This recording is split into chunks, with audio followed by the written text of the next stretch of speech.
नमस्कार।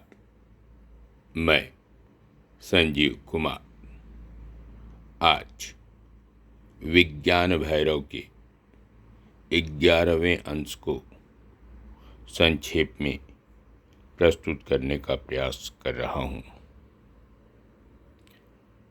इसके व्याख्याकार हैं व्रजवल्लभ द्विवेदी जी। धारणा 11।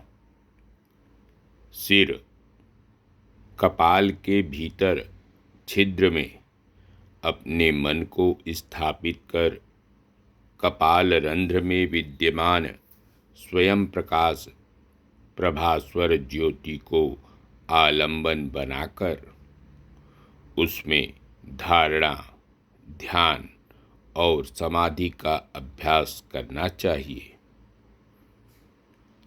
आँख मूंद कर इस प्रक्रिया को निरंतर दोहराते रहने से योगी के मन में क्रमशः दृढ़ता का संचार होता है और वह उस उत्तम लक्ष्य को प्राप्त कर लेता है।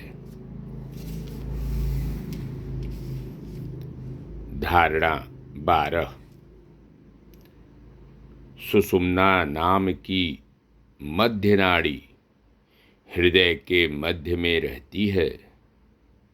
यह कमल नाल में विद्यमान अत्यंत सूक्ष्म तंतुओं के समान कृश आकार वाली है।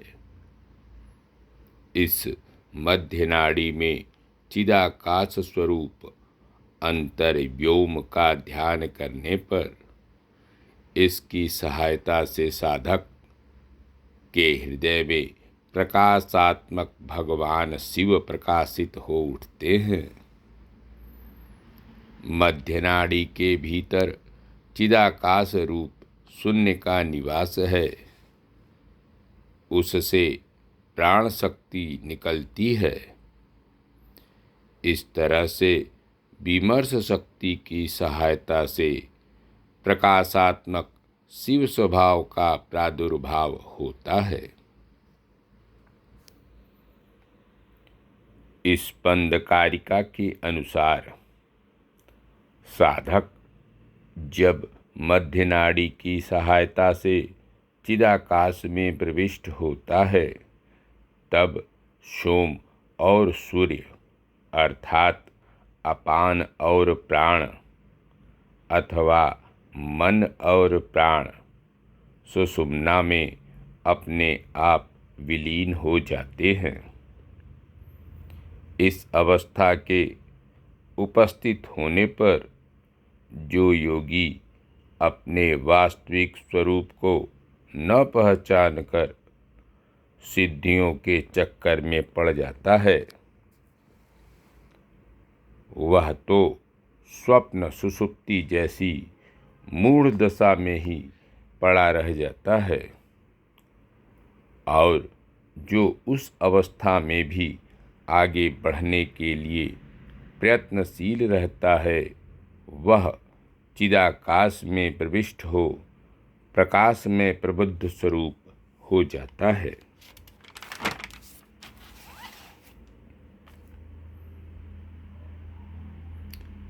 धारणा 13।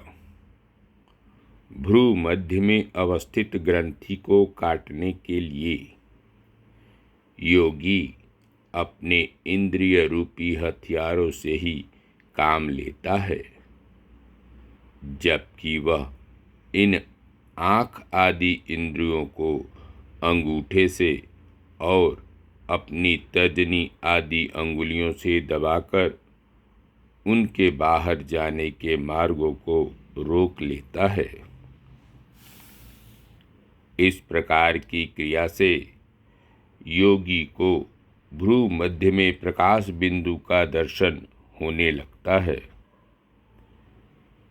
इस बिंदु में मन को एकाग्र करने का अभ्यास करते करते यह बिंदु बोध गगन में विलीन हो जाता है और इसके साथ ही योगी की प्रकाशात्मक अवस्था में स्थिति हो जाती है, अर्थात उसका पर भैरव स्वरूप अभिव्यक्त हो जाता है। धारणा 14। नेत्र में निवास करने वाला तेज यहाँ धाम पद से अभिप्रेत है। नेत्र को जोर से सहने योग्य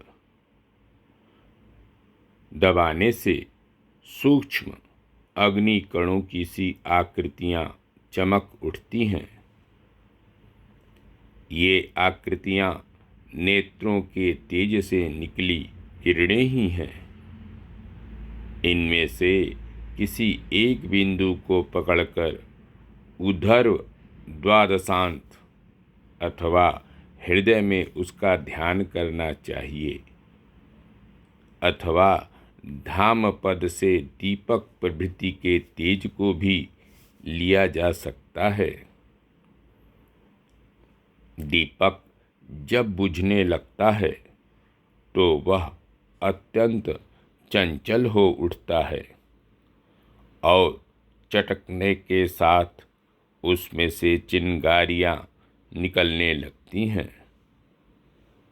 इनमें से किसी एक बिंदु को पकड़कर भी ध्यान का अभ्यास किया जा सकता है।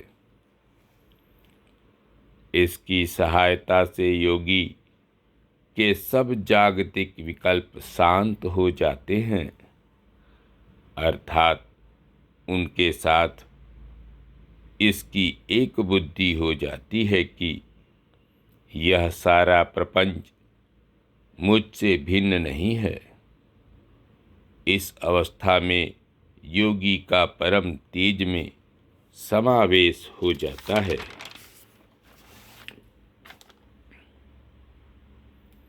धारणा 15। नदी का जल जैसे निरंतर बहता रहता है, उसी तरह से शरीर के भीतर 10 प्रकार का अनाहत नाद निरंतर दिन रात स्वाभाविक रूप से बिना रुकावट के चलता रहता है। यह प्रायः देखा जाता है कि कोई भी ध्वनि बिना टकराव के नहीं पैदा होती। इसके विपरीत शरीर के भीतर सुनाई पड़ने वाली यह ध्वनि किसी टकराव से पैदा नहीं होती। यह तो स्वभावतः सारे शरीर में चारों ओर से निकलती रहती है।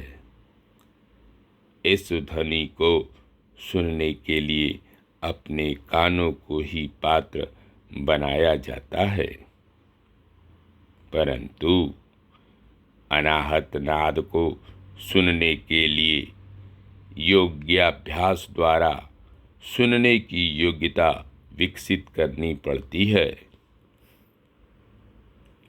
यह अनाहत ध्वनि शब्द ब्रह्म का ही व्यापार है। यह 10 प्रकार का होता है। 10 प्रकार के नाद में धारणा, ध्यान और समाधि का अभ्यास करने पर योगी शब्द ब्रह्म के स्वरूप को भली भांति समझ लेता है।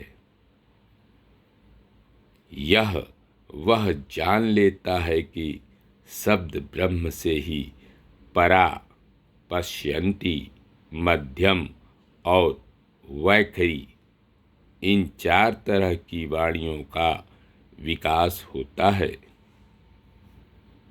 यह नाद तत्व पर, परा और पश्यन्ति के क्रम से विकसित होता हुआ मध्यमा में आकर योगाभ्यास द्वारा श्रवणेन्द्रिय के अंतर्मुख होने पर सुनाई पड़ता है। अंतर्मुखता की ओर बढ़ते बढ़ते अर्थात इस नाद के सूक्ष्मतर सूक्ष्मतम स्वरूप का अन्वेषण करते करते योगी शब्द ब्रह्म के स्वरूप को भली भांति समझने में समर्थ हो जाता है। शब्द ब्रह्म के स्वरूप को ठीक से पहचान लेने पर साधक अनायास पर ब्रह्म को प्राप्त कर लेता है, अर्थात इस निरंतर प्रवाहमान अनाहत ध्वनि में चित्त को एकाग्र कर लेने पर योगी का परमाकाश स्वभाव चिदाकाशमय प्रकाशात्मक स्वरूप प्रकट हो जाता है। धन्यवाद। नमस्कार। शेष अगले अंक में। मैं संजीव कुमार।